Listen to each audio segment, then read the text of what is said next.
On this edition of The Fifth Estate, David Waines! David Waines! He spent 3 decades helping children in Liberia. He's there right now, Kirki's for. Part Mother Teresa, part Indiana Jones. This way! I think David is fine with making enemies. This is all about rule of law. But now the missionary and vigilante for justice was in a third world jail, charged with a serious crime. She looks at me and she says, David's being charged with statutory rape. I was like, statutory what? She's like, statutory rape. But his supporters didn't believe it. Judges are corrupt. The judiciary is corrupt. This is absolute, vindictive, malicious targeting of me by my enemies in the government. This is absolutely clear-cut. I'm Bob McKeown. This is The Fifth Estate.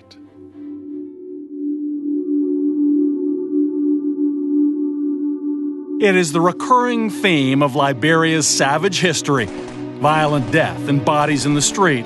1/10 of the population killed in brutal civil wars. Come take these dead bodies from here! Come take the body!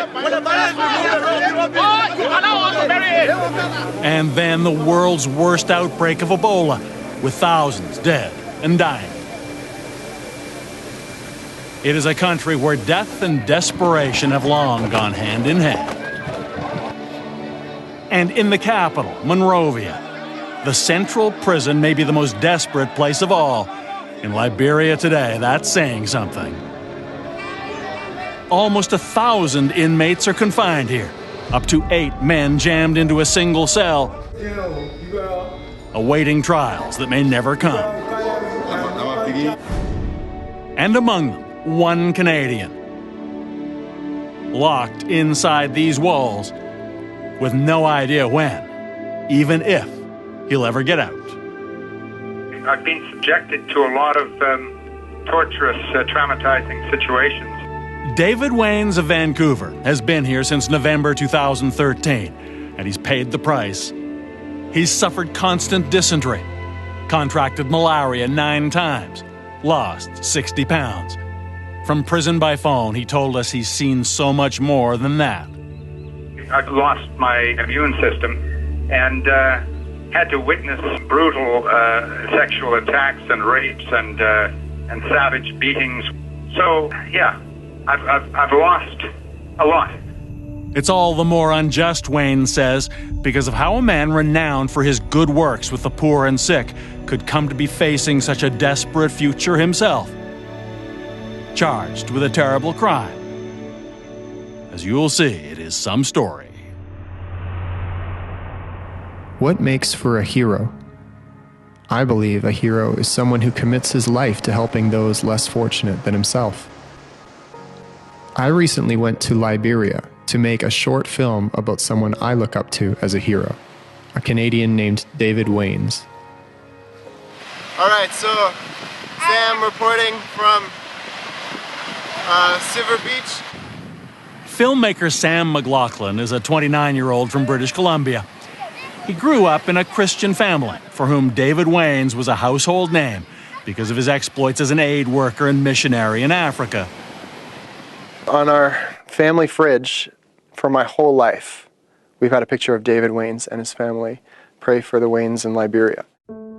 In these photos posted online, David and Audrey Waines and their 6 kids presented themselves as a big, happy family on an African adventure. In my family and in my circles, he's a legendary character, sort of superhero missionary, because Africa is sort of this dark and mysterious land to so many of us, and as a Christian, it's very important. Missions is an important part, or supporting missions is an important part of your faith. So it was that in the fall of 2013, Sam McLaughlin arrived in Monrovia at the headquarters of the Waines nonprofit NGO. Hey, Sam! Welcome to Liberia. Now, this is the Widow's Walk. This is the Palava Hut, the gazebo, up on the roof. So this is the neighborhood. Wow. And we've got a 360. We're the highest point in the whole neighborhood, up on top. McLaughlin had come to document the life and work of his childhood hero.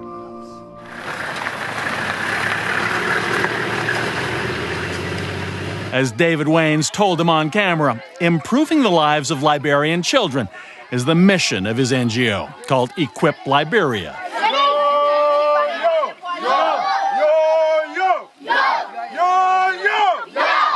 We've been involved with hundreds of children now in Liberia. When we arrived, they were dying like flies. Then to see them with safety from malaria, safety from dysentery, safety from malnutrition, thriving and playing and full of life. You look at all these children, hundreds and hundreds of them, in the villages we work in and the schools we work in. You see the life and you see the energy and you see the joy of these kids. And you say, in this, all we get to do in our life is save a lot of kids like this.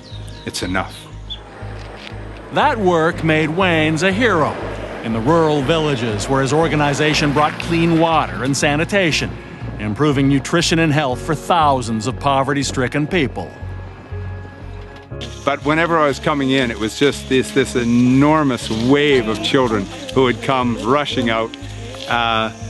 David Waines, David Waines, David Waines, David Waines, David Waines,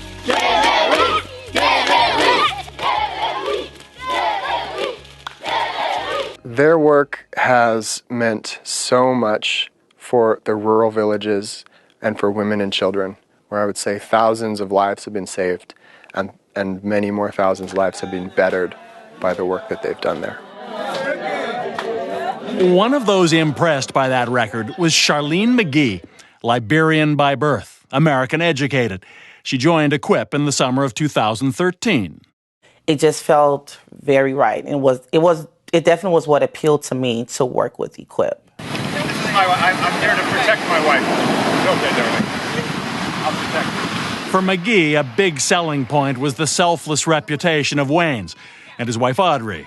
For me, it was, meeting them, meeting Dave and Audrey, where, people who had given so much of their life and their time to Liberia was something, honestly, that I found,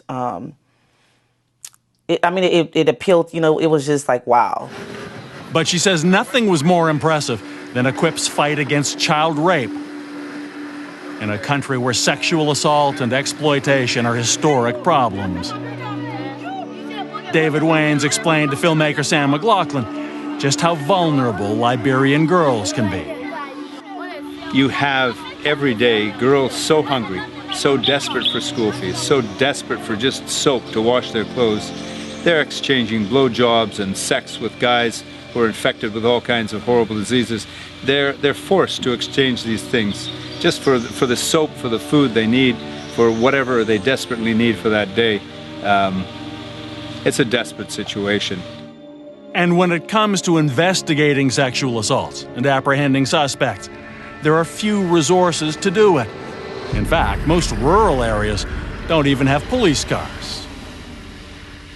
This is all about rule of law. It's all about process. So perpetrators do get held accountable for their actions. At first, Equip Liberia made its vehicles available to the police.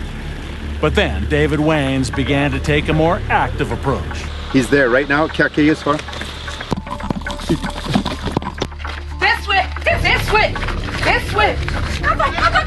To illustrate just how far he's willing to go, Waines staged this rape arrest scene for Sam McLaughlin. I don't know why I'm talking about I don't do anything, my brother. He says he's got every right, but you got no rights. Or we'll take him to the magisterial court. It is unquestionably rough justice, and Waines helped to fight for this zero-tolerance rape law, where child rape suspects cannot get bail, and the maximum sentence is life. It's big news, right? Because we used to get 0 convictions for the whole year, 0 convictions for murder, 0 convictions for rape, whole year, nothing out of the courts. This 1 month of September that we just passed, we got 2 convictions for rape and 1 conviction for murder. How about you, Charlene? Theatrics aside, the impact of Equip's campaign has been very real. Among those prosecuted are many powerful people in these remote communities, according to Charlene McGee. You know, in terms of the EQUIP work, EQUIP have been very successful in working with law enforcement in arresting superintendents, teachers, pastors, and ensuring that they were held accountable for the work, for the crime that they had been accused of. But for some, the optics were troubling. A high-profile white missionary from abroad meddling in the Liberian justice system. David just has a confidence about him that it's sort of, he's there doing the Lord's will. And I know that can get Christians in trouble. I think David is fine with making enemies. I think that that is a trait of David that is not common to most Canadians. David is okay with making an enemy. And David Waines' campaign to protect children wouldn't only make enemies, but put him on a dangerous path. When we return, confronting Liberia's powerful secret societies. The more I heard these stories, the more I went, these kids are terrified of something very, very real that's happening in this village. The devil bush.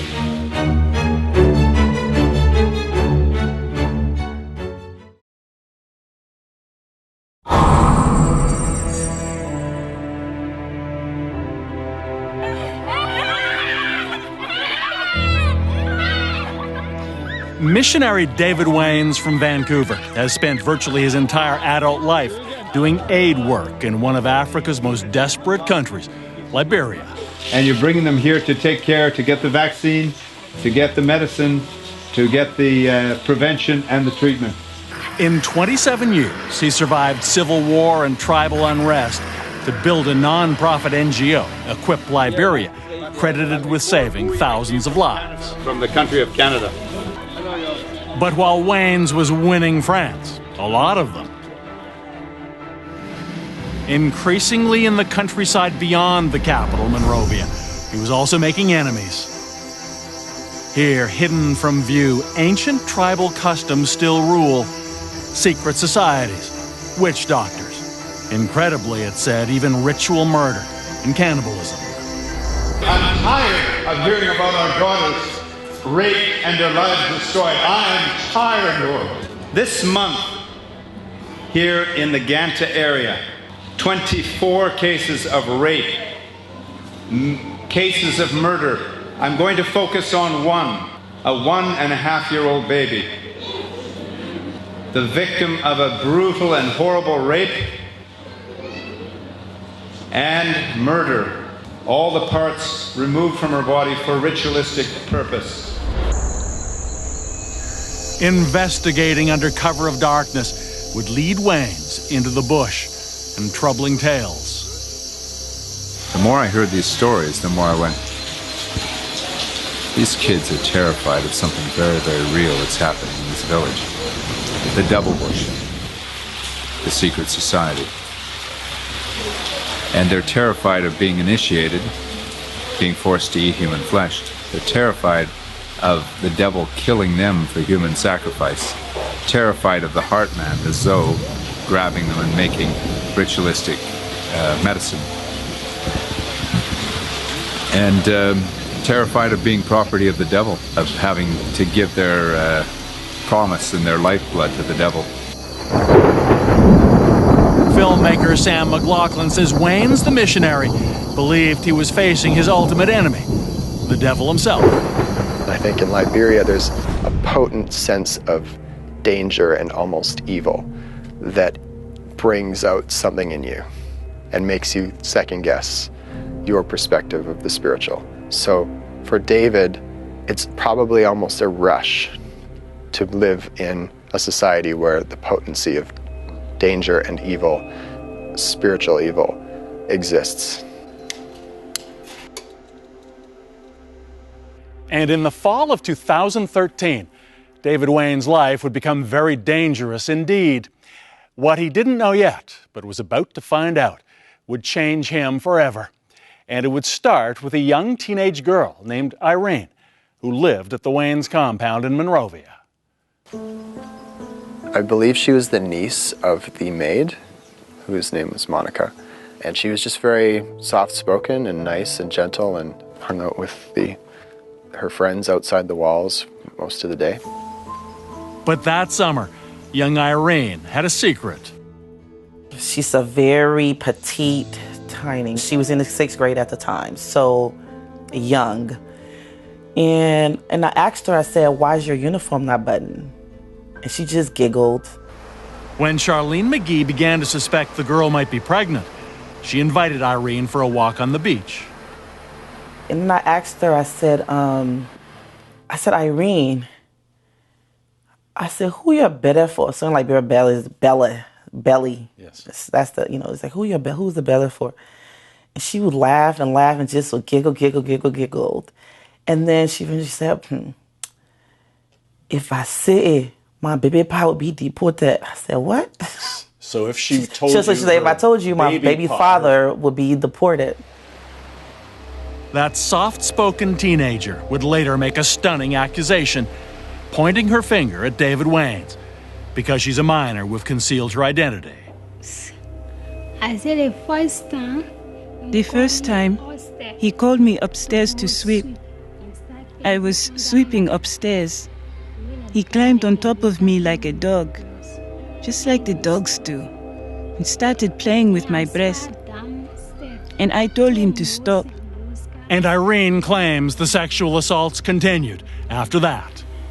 He kept doing it. I said no. My aunt I was living with did not know. In case the secret came out, he took me in the garage, in the kitchen, in his son's room. The first time he had me was in his wife's bedroom. She told her story to the police, and a few days later they arrived at the equipped compound, looking for Waines. I walk out, and then it's like the living room area, and Dave is sort of right there, and the police are coming, and right before my eyes, they're like, "You're under arrest." McGee says she didn't know why he was under arrest until an official with the police spoke to her. She looks at me and she says, "Miss McGee, David's been charged with statutory rape." I was like, "Statutory what?" She's like, "Statutory rape." When Sam McLaughlin got the news later that day, he turned his camera on himself. So I'm Sam. I'm the filmmaker for this project. And today, Dave was arrested on rape charges.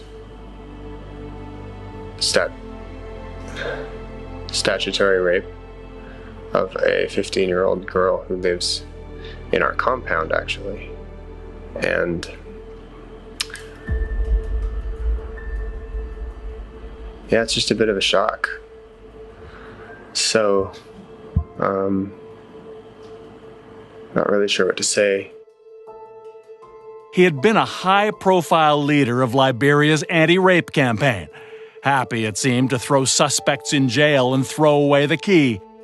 Now, David Waines was bearing the brunt of the tough laws that he had worked so hard to enforce. Now, this is a non-bailable offense. It's a non-bailable offense. You could be behind bars and the for a long punishment time. is lifetime imprisonment for statutory rape in Liberia. Dave was on the forefront of that. I'm like, I know he knows the magnitude of what this means. After the break, a desperate voice from behind the prison walls. This is absolute, vindictive, malicious, special targeting of me by my enemies in the government. This is absolutely clear-cut.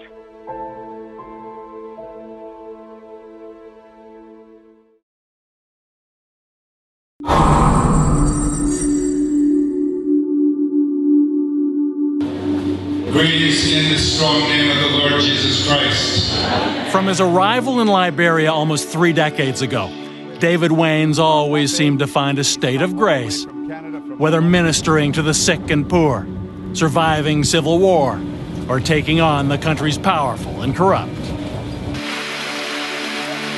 Think of him as part Mother Teresa, part Indiana Jones.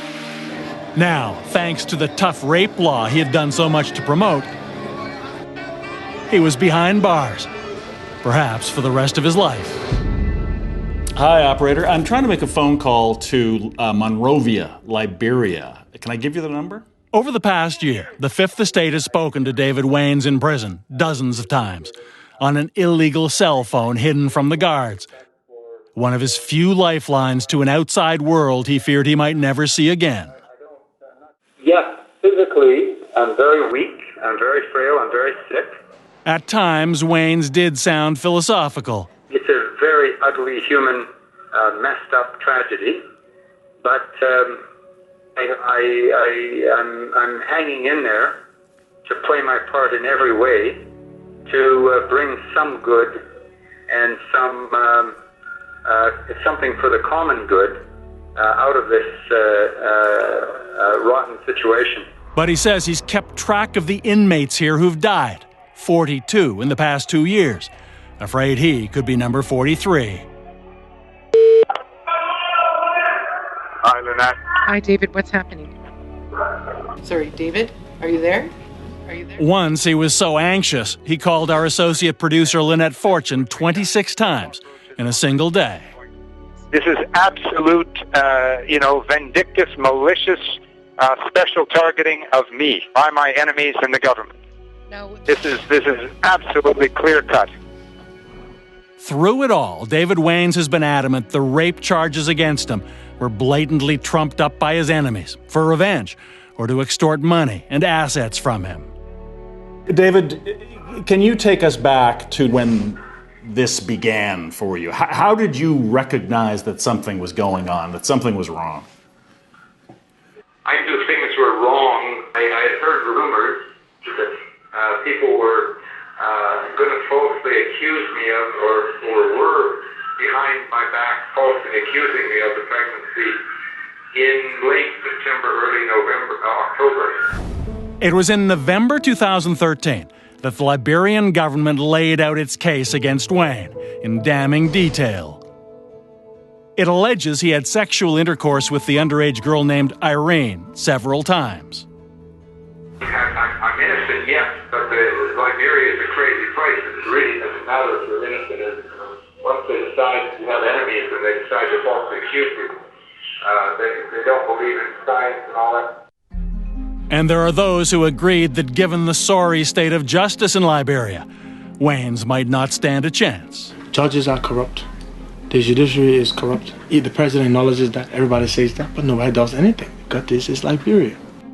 Henry Costa should know he's Liberia's most celebrated talk radio host, once jailed for his anti-government views. It was then, in prison, that he met and befriended David Waines. To be kept in such a place and know that you've been kept there because your enemies have plotted and are succeeding against you. That alone, for some people, is enough to just break them down. But David is a spiritual man. He's a man of faith, and I think his abiding faith kept him alive. All right, let's go to the phone lines and take some calls here. Once Costa was released, he used his radio show to turn David Waines into a cause célèbre, calling on the president of Liberia to intervene in his case. And we made it our business to talk every single day about David Waines. And we even upped the ante and said, if David died in this country, it would be a curse, it would be a shame unto us. The campaign caught fire in Liberia, and in Canada too. There was a YouTube video by Sam McLaughlin. David Waines has spent almost his entire life helping people who need it most. And now he needs our help. Let's make sure that Dave gets a speedy and fair trial, and do our best to bring him back safely to Canada to be with his family. Thousands signed an internet petition to the president of Liberia. One influential supporter was Conservative MP John Weston, who represents West Vancouver. I learned from several people that there was a guy they described as a Canadian hero who was in trouble in a far-off country. With excellent contacts in Africa, John Weston got in touch with the Liberian president directly. She had a keen eye for the relationship between Liberia and Canada, and I suspect she wanted to show, as a woman who had almost been murdered herself in the conflicts in the country, that Liberia was returning to the rule of law and that people from other countries could expect due process there. And the campaign began to pay off. When President Ellen Johnson Sirleaf visited the Monrovia prison last spring, she spent 10 minutes talking with David Waines. Shortly after that, he was allowed to go to the hospital for badly needed medical care. I am going crippled day by day. I can see that, David. I continue to lose. My system is breaking down. But the timing of his hospital stay could not have been worse. It was July 2014. The deadly Ebola plague was now sweeping through the city and ravaging the hospital itself. Just drowning in patients and drowning in Ebola, and all your nurses and doctors are afraid, and you've got nurses and doctors dying as you speak, and nurses and doctors from other hospitals have already died in your unit. It's a very, very serious situation. I don't know what's going to happen. That was when a desperate Waines sent this mass email to family and friends, ending with a single word in capital letters: help. Somehow, against all odds, the campaign to free him succeeded. Great to be free. Early in August, the Liberian court ordered him released on what was called medical bail. He left the prison and headed for the airport. I'm happy to be going to get treatment for my hands. They're very, very messed, and I don't want to lose the rest of them. I've lost about 65% of the joints. After 9 harrowing months, he was just happy to be alive.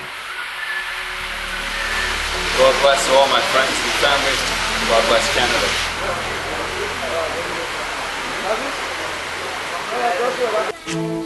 When we return, the lingering questions. Irene, now a mother, tells her story. And David Waines sits down to speak with us about his. She told them she had had sex with you on 4 occasions and that you were the father of the pregnancy at that point. Right. And she was pressurized. She was pressurized to say that. And it's absolutely not true. I told them that repeatedly.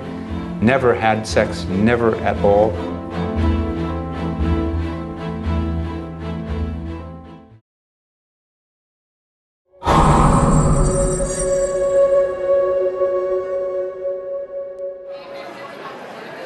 When David Waines arrived home from Africa in August 2014, it was the end of 9 long months in one of the most notorious prisons in the world.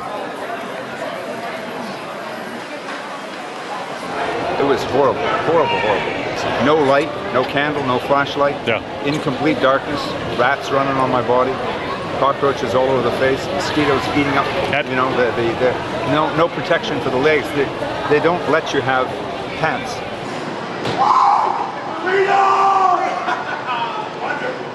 When he sat down with us the next day, safely back home, he still seemed almost giddy with relief after his most unlikely escape.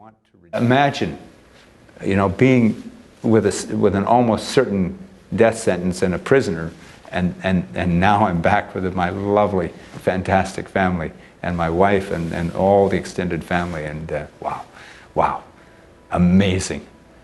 Amazing. But back in Liberia, the questions remain about whether he'll return to stand trial for statutory rape, and what, if anything, did happen between Waines and the girl named Irene. Our investigation of that took us hundreds of kilometers into northern Liberia, to a small village where Irene now lives. When we asked about David Waines, she reiterated her police statement that he sexually assaulted her several times and warned her not to tell anyone else about what happened. He said I must not tell my father. Nobody should know. We must not tell none of my people. It must only be between he and me. She claims throughout it all, Waines made promises to her and her family. He told me he will build me a house, send me to college. Then he said he will carry me to Canada. Waines categorically denies the police report that he ever sexually assaulted Irene, along with all of her other allegations. She told them she had had sex with you on 4 occasions and that you were the father of the pregnancy at that point. Right. And she was pressurized. She was pressurized to say that. And it's absolutely not true. I told them that repeatedly.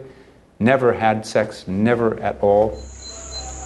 But the prosecution case does raise some other mysterious issues. At midnight, 2 days before his arrest, David Waines was driven several hours to Liberia's border with the Ivory Coast. When he and his driver returned the next day, Equip staffer Charlene McGee spoke to the driver. He starts to explain how they drove to the border. I'm like, for what? He's like, Dave's trying to leave the country. I was like, leave the country? I'm like, leave the country for what? The driver told her with no visa, Waines was denied entry to the Ivory Coast. Waines insists he was not fleeing. It was just a normal business trip, albeit in the middle of the night. I went and talked to the people at immigration because there's all kinds of things that we need, materials that we need, and so whatever. And to be perfectly frank, did I ever want to get out of Liberia?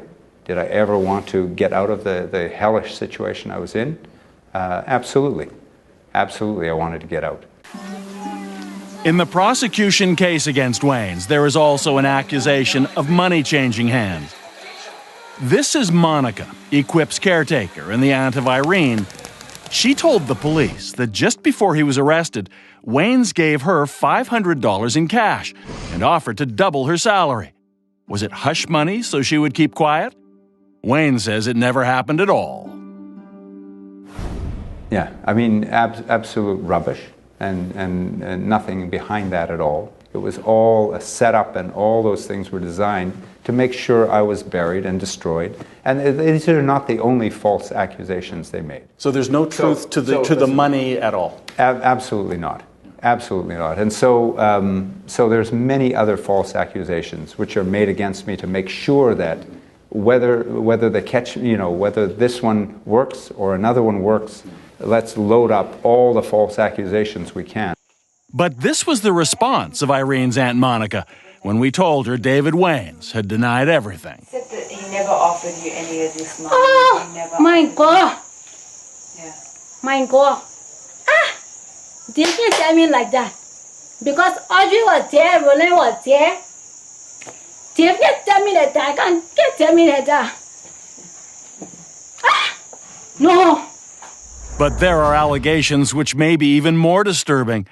The police report alleges that when Irene was about 5 months pregnant, Waines took her from school to a local hospital, trying to arrange an abortion. This is what Irene told us about that. He came to my class and told the Bible teacher he was my sponsor. He took me to the hospital to abort the pregnancy. He told the doctors I was raped by a different person. He did not tell me he was going to take it out. I started crying in the hospital. The doctors told him, "Call her auntie, let her come. She is just a little girl."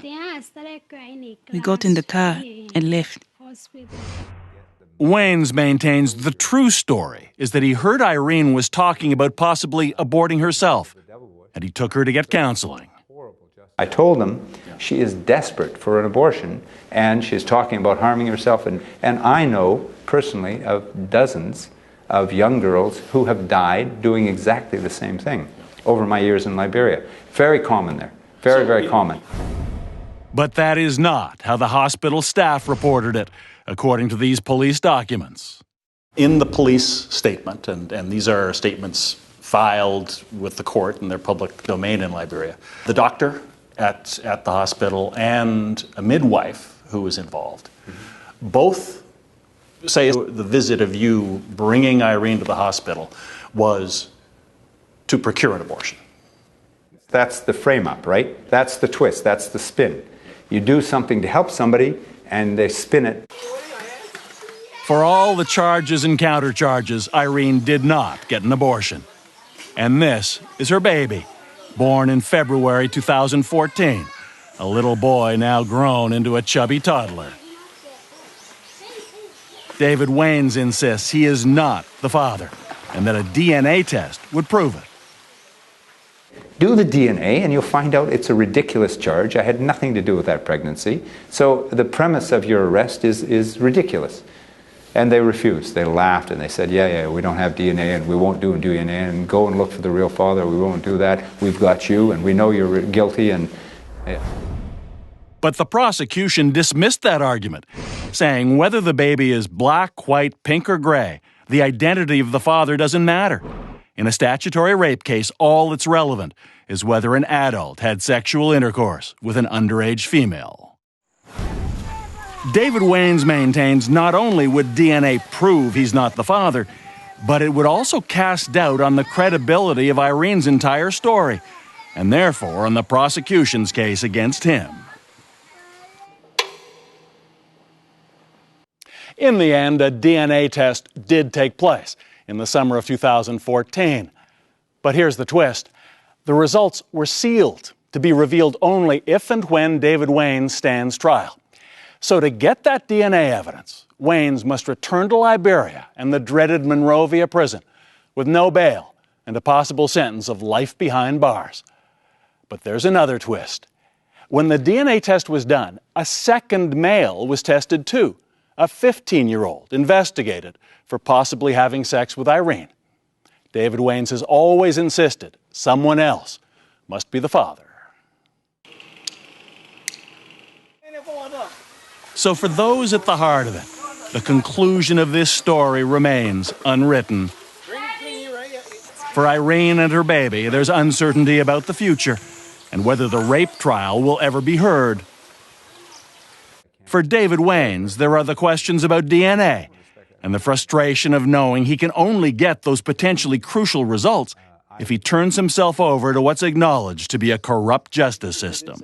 There are a lot of people who they will look at a sequence of events and say, well, of course, where there's smoke, there must be fire. Exactly. So how do you respond to those people? Well, there's tons of people, and as soon as they hear an accusation, a false accusation against anybody, they will believe what they want to believe. So there's tons of people who make up their mind based on not truth, but just whatever they want, they feel like. And what about filmmaker Sam McLaughlin? David Waines has spent almost his entire life helping people who need it most, and now he needs our help.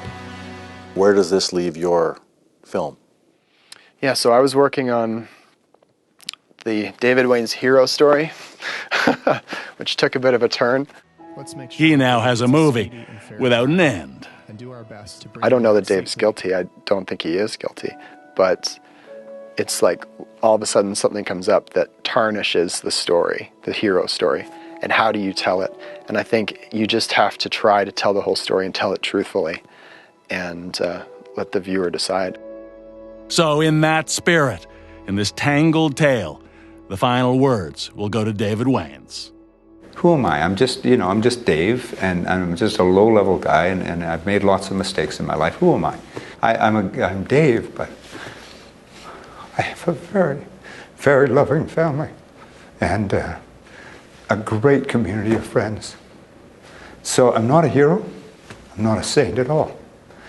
But these people, man, they really came to my rescue in my hour of desperate need. And I will never forget what that means.